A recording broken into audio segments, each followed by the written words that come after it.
squid, barnacles, clams, soft corals. Runs all over the side. So this is a nice clean panel. This was clean last week.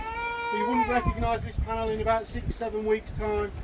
You probably won't see individual shell in the pocket. It'll be that thick, a few inches either side, crawling with marine growth. And too much of that growth around the oyster might choke it up a little bit, might restrict its filter feeding capabilities. But more importantly than that, there are some nasty sponges. There's some horrible little worms, some parasites, disease that come along with the growth. It can really impact the health of the oyster. Like I say, anything that's going to impact the health of the oyster. Well, if it's in the water and you're not, it's harmless, yeah. Well, there's signs everywhere, crocodiles sighting, and the latest sighting of our crocodile was actually in December, 6th of December. Yesterday. Did you see one yesterday? I did. Well, the guys fishing. Oh, you're right. Yeah, fishermen saw crocodiles yesterday, so they do appear. It's quite rare though, because there's 3, and in a strong tide which just comes in, it's unlikely because they're very lazy creatures, more lying in the sun and warming up until the water gets still. But we do make our best to find one of those. I'll pass it around. We also have a couple of birds around, white-bellied eagle, we have Brahminy kites, a bunch of pelicans around. Have a look, we'll try to spot some for you as well. Provides a good shelter for all kinds of birds. And yeah, you can see those 2 rollers front and back where we put our long line on it, and then the skipper pulls it in the sea door, chucks it in the shell cleaning machine, and us, as we're called actually marine removal technician, so we like to give it a little bit of a more acknowledged name. Marine growth removal technicians, us in the back chipping all the barnacles off. And yeah, very rare to see. Usually this boat is out of, not exposed because we're entering high tide, which is about 9 meters and 10 today. Pretty high tide. I'm going to talk about it.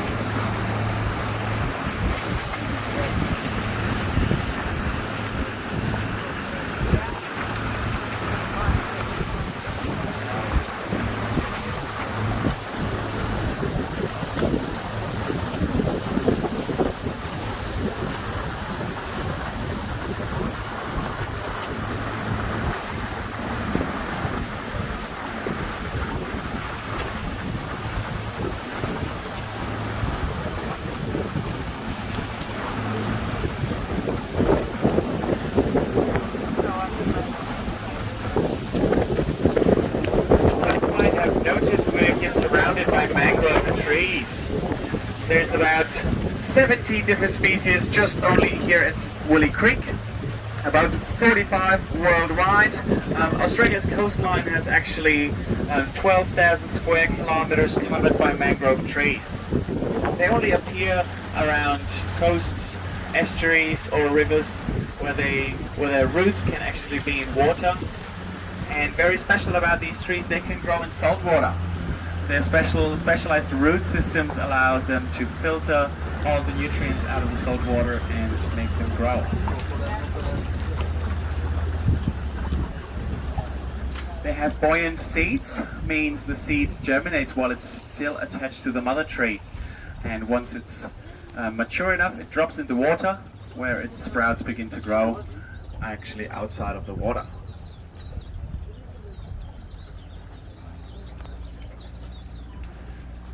So very peaceful over here. Spots like that were used back in the days where pearl luggers were still in Broome, diving for mother of pearl shell, just to out... Have you seen anything? To outsit big storms or cyclones, as we are in wet season already, and this could happen.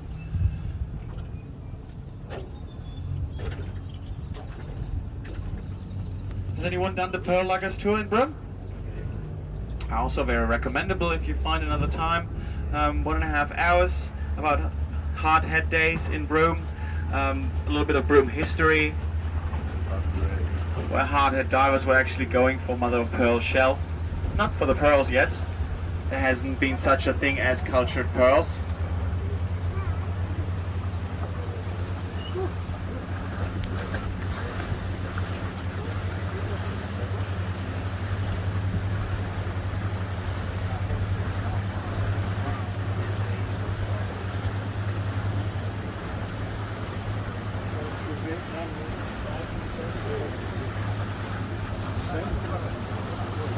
Yeah,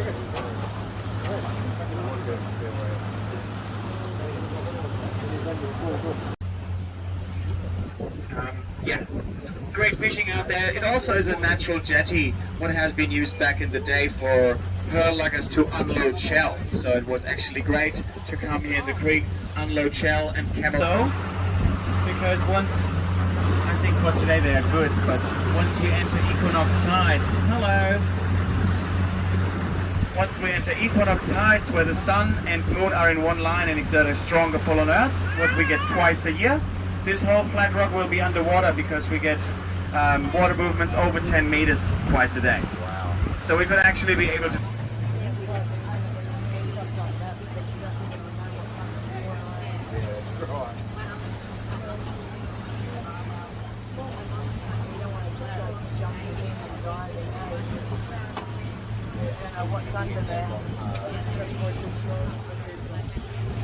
Successful.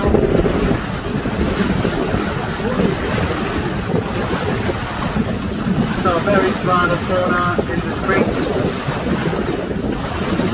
If you want to give it a go, we have 3 fishing rods just in front of the showroom, free to use. Give it a go this afternoon after the tour. So the farm is very independent. It runs from 2 generators, what we have in the back, and we actually desalinate our own water out of the creek. As you see, the pipes running down with the yellow float holding it up, pumps it into a desalinating station, and it runs straight into our taps. So you will still taste a very slightly difference of salt in our water.